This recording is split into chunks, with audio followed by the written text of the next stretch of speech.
Welcome everyone to the live Hello Designer workshop. This is, I believe, the third workshop for Hello Designer. And right now, before we get started and everything, I'd love to know in the chat real quick, how are you doing and where are you joining us from? That would be really interesting to hear that. But for those who don't know me, watching the replay, my name is Anushka. I'm a brand identity designer, enthusiastic runner, and loud introvert from here in South Africa right now. For those who don't know what Hello Designer is a supportive online community for designers and strategists from all levels of experience, where we're all warmly welcomed onto one platform where we share our experiences and our knowledge with each other to help each other grow. So if that sounds like something that you'd be interested in, I'll post the link in just a few minutes in the chat so you can go ahead and sign up. Or if you're watching the replay, you can go ahead and check in the video description. The sign up form should be there. So yeah, now getting to the fun part. So today we are honored to have the lovely Andi Paterson by our side. She's not only rocking the Scottish accent, as you might have noticed, but she's also an amazing brand designer, all the way from Scotland, people. So let's join her today as she shows us how to interpret and implement brand archetypes into building a business visual identity. One more side note real quick, there will be a quick Q&A at the end of this session. So if you have any questions or anything that you'd like to ask Andi, drop it in the chat and we'll double back to it once we are done. So yeah, Andi, without any further ado, the stage is all yours. Awesome. What I'll do is I've got a wee presentation so I can share my screen, I think. Yeah. And we've done it on Canva because let's face it, who doesn't nowadays?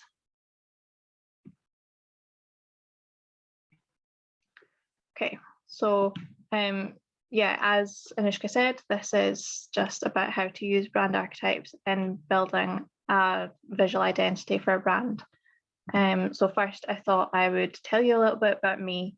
I'm, as you can hear, from Scotland. I'm a branding and graphic designer, and I love to implement strategy into all of my visuals.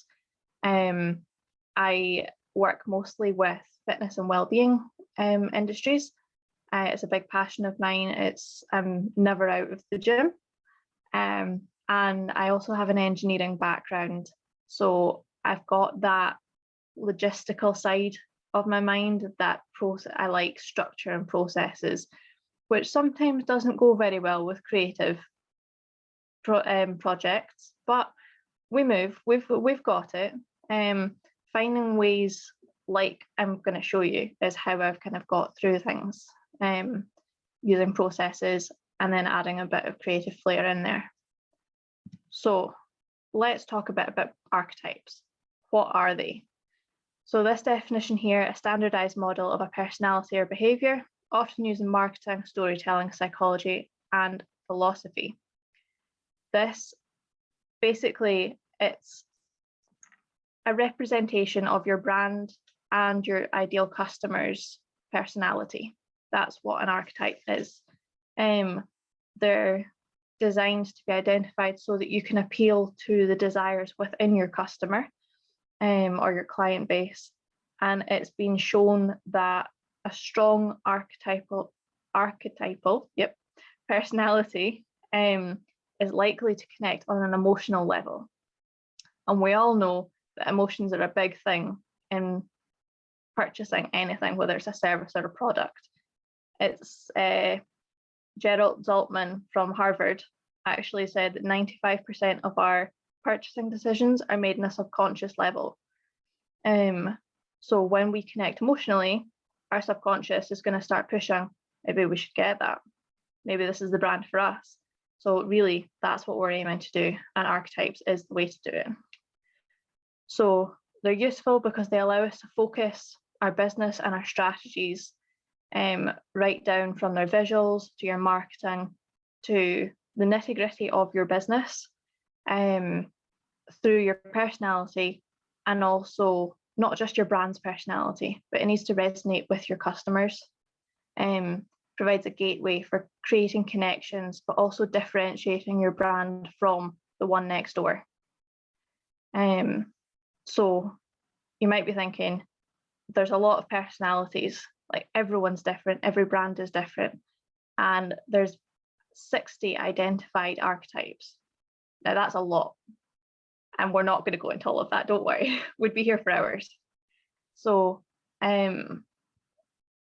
what has been done is it's been split into 12 families, and each of these families has what you could call a fundamental archetype, and that's the 12 we'll kind of have a quick overview of today. And these are the ones that you'll most commonly see when you Google archetypes or pick up any book about branding. So now that we've got 12 to work from, how many can you choose? My recommendation would be up to 3. Now, you don't have to choose 3. Your brand could be completely and utterly aligned with just one archetype, and there's no problem with that at all. In fact, it's actually been shown that having one full archetype actually has, I think it's a 97% success rate over 5 years, compared to ones that are broken down into more archetypes, because you run a risk of being less likely to interpret that or trying to overdo it. But again, a lot of brands will not only fit into one, so that's why we have a balance. So you could have 1, you could have 2 that are equally to a 50-50, so finding a balance between them, but you could also have 2 or 3 that you have one primary archetype, so say 60 to 80% of your personality fits and aligns with one archetype, but you have a few little qualities taken out of another, or even it could be a 55%, a 30, and whatever left. So it's just finding a mix that works for your business. And we'll kind of go over that. I've got a little thing that we're going to be using 3 out of, but we'll like to identify how much your brand aligns with said archetype. It's also really important to say as well that if you offer more than one service or one product that are different from each other, and not just say branding, say I offer 3 branding things, I also offer graphic design on the side, I also offer t-shirts. So that takes away from aligning to just one archetype. Offering more means you're more likely to be a mix of archetypes because you're trying to target more audiences. You have more audiences to resonate with. So this is getting into the bit of the nitty-gritty. We won't spend too long because I want to do a bit of an exercise. So I'm hoping for a little bit of participation. But these 12 archetypes can be split into 4 different sections. So the first 2 you see here are independence and mastery. So we'll hit independence first. So these archetypes are yearning for paradise. They're looking for something more, something higher. So when you take the first one is called innocent. So an innocent archetype focuses on looking for simplicity, bringing happiness and trust into their brand. They're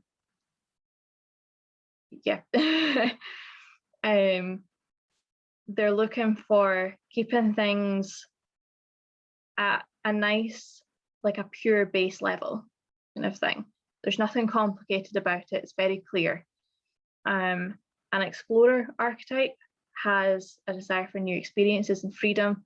They want to kind of become self-sufficient, break the mold, as you were, get away from limitations, but not exactly challenge them.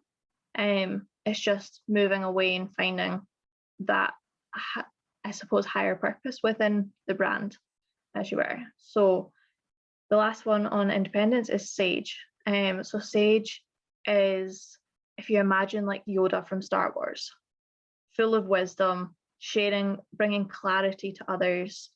Kind of what I suppose you could say, I'm being a bit of a sage just now, because I'm trying to give you what I know. So that's a really good example of a sage as well. So those three represent independence. The next lot is mastery. So leaving a mark on the world, creating change. So these three, as a bit of a gym lover, I do resonate quite a lot with these personally, maybe not through my graphic design brand. So the hero brand, it's very much driven by strength and courage, a desire for transformation. So if you think of a kind of gym setting, you're aiming to get higher, you're aiming to like really nail down that form in your lifts so that you can become stronger, go into new gyms, like transform your body kind of thing. As a brand, that's the goals, and that's the kind of target customer you would be after, someone that's wanting to do that. The rebel, I love this as a force of social change. So taking risks and leading from the front, which like just makes waves across social media. And you see it all the time now. We love a rebel. And you don't even have to have it. I mean, you can have flares of that in your brand. You can be something totally different, not use it in any of your 3 archetypes if you've chosen 3, but you can still have little twinges here and there. Like different projects can allow for different things like this. And our last one in the mastery category is the magician. So just as you would think of any magician on a stage, or like the kind of busking acts in the street where they're amazing people, it's very dynamic. You use visuals to influence people, but also kind of redirect attention. And that can be used really, really well for social change as well. So you're trying to inspire a change, you're showing a transformation, but maybe not showing all the behind the scenes. We like to leave a bit of the spark there. Kind of intrigues people. So that's our first 2 categories. Our second 2 are belonging and stability. So belonging, we want to connect with others, create a community. These brands, the first one, the everyman or the every person, as you will, creates a sense of familiarity, supportiveness, full of character. It's kind of your everyday person, you're just standard citizen that you're trying to appeal to, which kind of matches in a lot very well with different archetypes. As a complete standalone one, but I'd probably integrate it either 50-50 or a kind of 70-30 split with another one to give that influential direction along with it, because it's quite a neutral one. Jester, a bit of a joker as you will, brings everyone together through mischief and humour. So you could think of like comedians, or even rebels go really well with jesters. They're creating that social change, but they're maybe doing it in a way that kind of breaks a lot of barriers. A bit of mischief, a bit of mystery in there. But again, is rallying the troops, bringing everyone together. Just as you'd think in history, the jester beside the king is giving entertainment to bring everyone together. And the last one in the belonging is a lover. So this, it's not always as you would think, like very romantic and stuff, don't get me wrong, it can be, but it's anyone that appreciates beauty, whether inner beauty or appearances, collaboration, because relationship collaboration is so important, and passion. You need that spark in any relationship you've got going there, for someone to feel connected and that they really belong, that there's that link that you're creating. And it can be through a sensual level, or it can be through just spiritual connection. It's very much depending on how the designer and the client and their customers interpret love. So our last category is stability, so providing that structure, which, as we know, is so key. So our last one, the creator, which as designers, I think a lot of us would align with. We can be very self-expressive, non-conformant. We don't exactly like being put in a box and told to stay there. That's all we can do. And let's face it, aesthetic. We need that. We really do. The next one, a ruler. Ruler, not as in measuring, as in leadership kind of thing. You want to represent power, control, have that confidence, and really show people that you know where you're going and you know how you're getting there, because customers need that structure, especially if you are a kind of powerful brand, that's what you're selling. And the last one is caregiver. So this one, as you can imagine, whether you think of it as a friend, a business, healthcare, parent, full of compassion, empathetic, very generous, and a lot of the time quite unselfish. So a caregiver, you can associate that a lot of the time with charities that are going out and selflessly giving up time, caring for others, whether that's through physical care, mental, or just providing resources.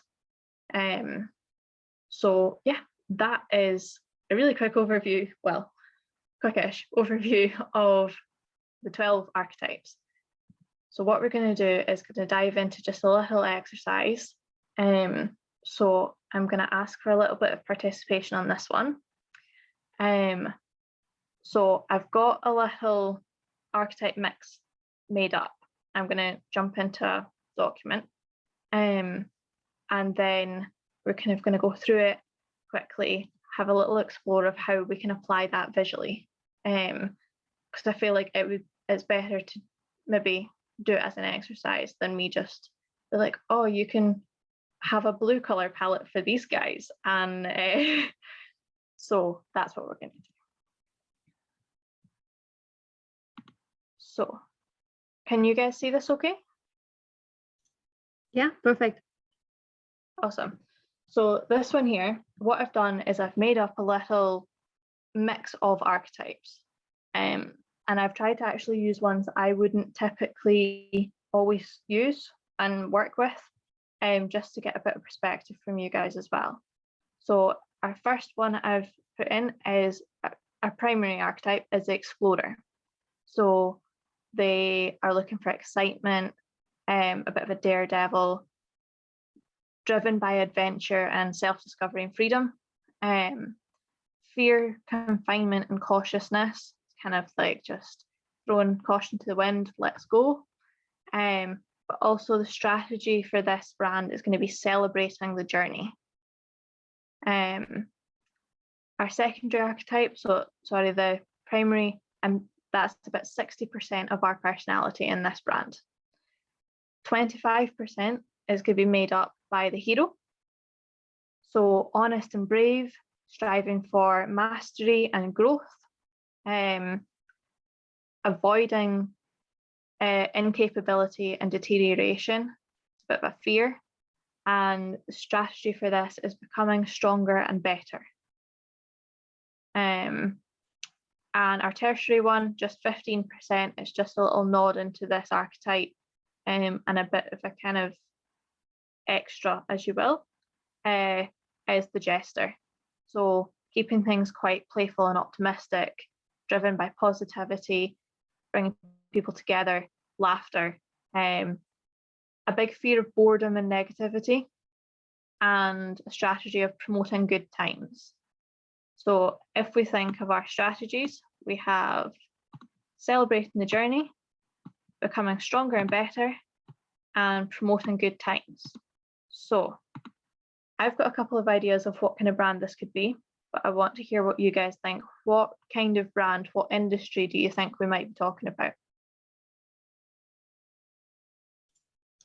I think maybe if you look at the, three archetypes, the explorer, the hero, the jester, what comes to mind is like a fitness brand, like fitness apparel brand, similar to Nike, but just a little bit more playful.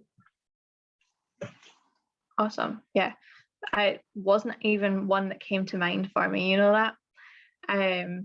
Shiraz, have you got any ideas? Oh, we've got a chat. I feel like a phone company for young people like Honor. I've not heard of Honor, but I'm assuming it's quite trendy and allowing connections and things like that. So what we're going to go with in this is we'll go with our fitness clothing brand, which is right up my street. We love that. So out of this, for the brand, what kind of voice, what tone do you think we want to be using? Is there any set language at all? Motivational, perhaps? Motivational, love that. Just a heads up, I sometimes don't spell things very well, so we might have to go back and change. No worries. I'm thinking for the tone, probably keeping things quite casual to relate, and also very maybe quirky as well. Yeah. Let's hit this up with casual, quirky, motivational. Is there anything that springs to mind right now in terms of style that you would apply to these just before we kind of dive into anything? Maybe, and I'm being biased when I say this, but maybe simplistic type of style, minimal maybe. Okay, yeah. It's a very in thing at the moment. So it's very trendy. And from the answers that we've got so far, the clothing brand, I'm assuming we would be targeting quite a young market. Kind of, well, I say young, I mean late teens, 20s, people that are kind of in their prime fitness. So the next thing I love to do is go right back to basics, because as graphic designers, we sometimes forget about the basics and go into our design principles and elements. And this isn't a thing of like, we have to fill in every single box, not at all. It's just any notes that kind of spring to mind. So with it being quite minimal, we want to take advantage of white space. I would say with it quite quirky, I would keep it asymmetrical. Kind of, nope, that's not how you spell that. Ha. That's still not how you spell that, is it? Met. It looks semi-right, I think. Yeah, we'll go with that. Yeah. And we just use this as kind of a base to then start our sketches or ideations, mood boards or anything on. Proportions, I'd probably use quite a lot of differing sizes. And that fits quite well with your asymmetrical theme.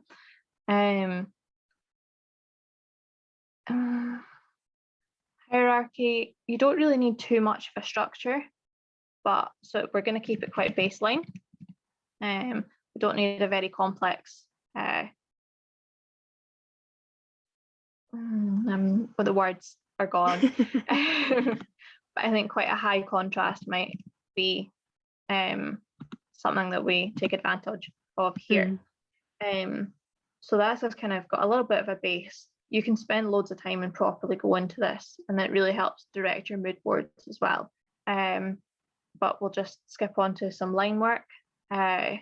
So our elements as we were, so lines, I'd probably flowy curve, I'm thinking. Color, I am thinking quite vibrant. Yeah, that sounds about right. Maybe with a small mix of pastels. Oh, pastels. Yeah. Shape, lots of shape. And keep it minimalistic. I probably wouldn't have too much texture in there. Just be taking advantage of colors and shapes in this one, and form abstract. So that's like a really just quick overview there of what we're doing. So now we're going to jump across and do a quick color palette. And so we'll spend 2 minutes color palette, 2 minutes in a font, and we'll come back and just cover the last little bit. Perfect. So I've got 2 apps for any designers here that I use for colors all the time. One is called Coolers. That is really good, and it just like you can get a random one. Just hit spacebar and it gives you a new one. Anything. See if you love a color, lock it, and then it'll give you one that suits around that color. I love it. Or we've got Adobe Color, and anyone that uses Adobe will love it. So why don't we put in Quirky Fitness into our Explorer and see what it gives us. So what have we got here? We've got a hot pink and some kind of mustard yellows. So if we were targeting more of a feminine market, this might be quite a good base to build on. What have we got? We've got our standard like oranges with a bit of blue, keeping things very bright. I do like a bit of hot pink, I won't lie. Although that lime green that we had before, that was something beautiful. That was, yeah. Yeah. Like, yeah, that's good. That was really good. Yeah, because this one, we can have so much in this. It'll give us a really good contrast. And obviously you can change any of these colors to suit whatever you need. If you wanted, we can chuck a bit of a kind of hot pink flair into some of these to create a more feminine side for the brand as well. But I think greens is quite a neutral color. So this I think would be really good. In terms of fonts, now my thing is blocked by the screen sharing bar, but I either use Google Fonts or Adobe until I know, and then I can look for, if I've got a client that wants a custom font, then I'll start looking for purchasable fonts to then go from there. But I'm thinking Adobe gives me a better filter, I think. Let's go for a friendly, see what we've got.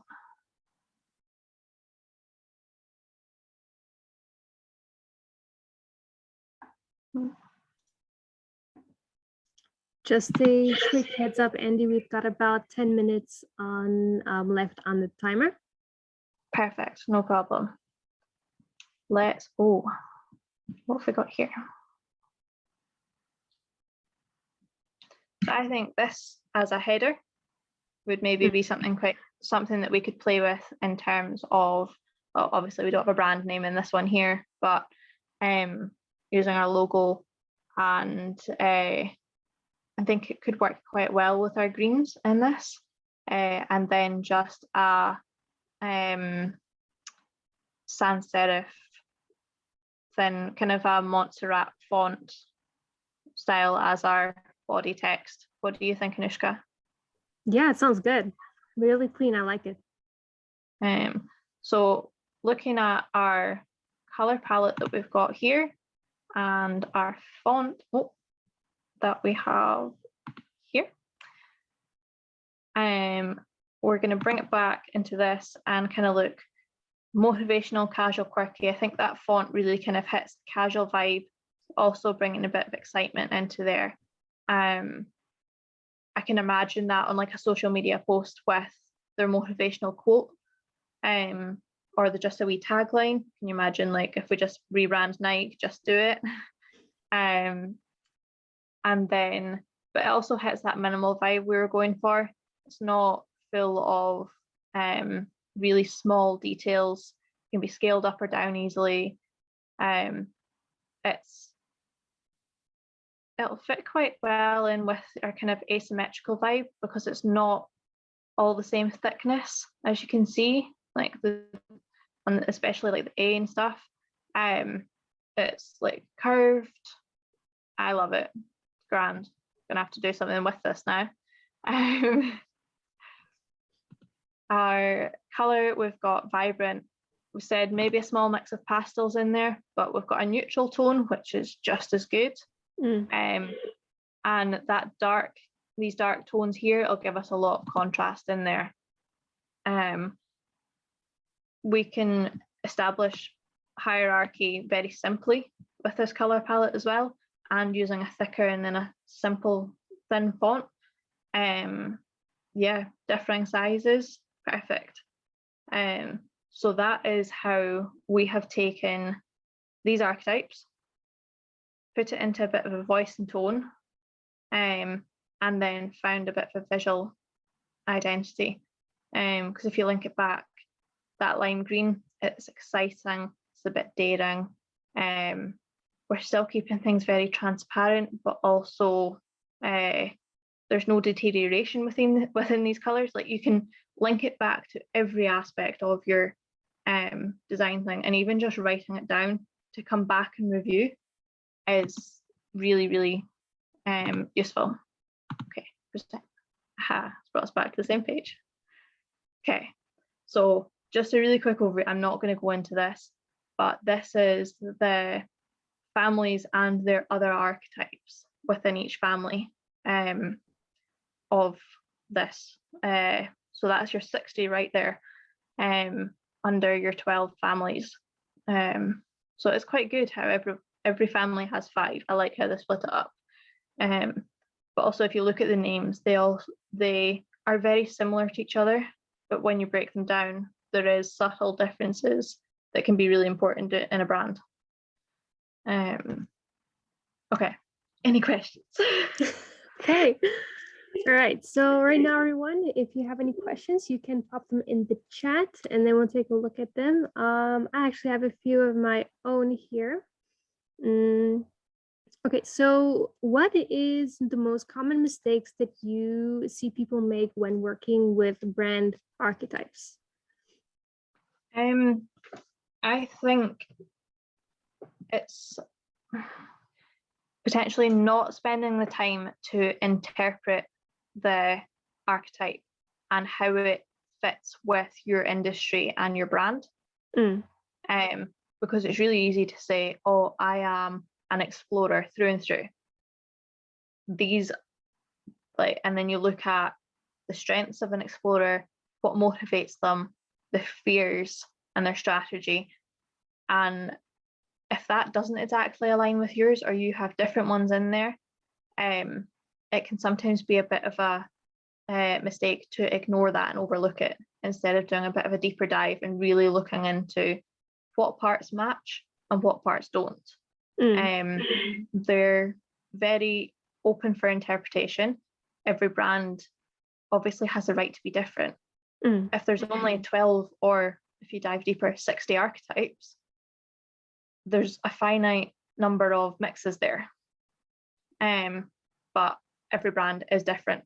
So use it as a baseline, not as a script that you must stick to. All right. So I actually read an article about this a few weeks ago, of how the guy explained how to use archetypes in, especially when working with a client. And he mentioned that the way he does it, at least, he sits in a meeting or a workshop with the clients, and then they go over all the archetypes, their meanings and everything, and then they choose one. And how he liked to explain it basically to the clients was, for example, earlier you mentioned the Yoda, that was that resonated a lot with the Sage archetype. And let's say the client's company is a Sage architect, right? Would you then say that maybe perhaps it would be a good idea to put that into the branding for the client? For example, saying, if you think about decisions that your company has to make, or decisions that your employees have to make, or anything like that, that touches your company, would you say that it would be, what's the right terminology to use? Let's say, for example, the right move. If you say, all right, well, would Yoda wear this colors, or would Yoda say this? I don't know if that question makes any sense to you, but what do you think about that? Yeah, so I think that it's a really good way to put it, because a lot of the time we use our own terminology and it can be hard to relate that to a client. But I would recommend getting, maybe if you're doing this with a client, 2 or 3 characters, as you will, so that there's different aspects across different characters that they can relate to, because a Sage might not always relate entirely to Yoda or their values. Like, it's not going to, if that makes sense. So while it's a really good tool to use, or you could say, relate it and say, what makes you different, or how would you say it differently, kind of thing, and that'll bring it back and allow them to relate to it if you're only using one. But yeah, it's definitely a useful tool, that. Brilliant. So I think last question from my side is, will this presentation be available anywhere, and especially that document that you showed us? Yes, so I'll just jump across to one last slide here, is I've got a little, got a little freebie for everyone across Hello Designer and anyone that's kind of joined this. Is I'll be sending out a client questionnaire that you can use, just a cheat sheet with your 12 archetypes and the visualization sheet, similar to what we've just used, just a bit more in detail. And then one person out of that will get chosen. I'm making up proper flashcards and an actual guidebook. It's just in the works in the background at the moment, but once that's released, then there'll be someone that gets to receive that before I release it for cash. All right, brilliant.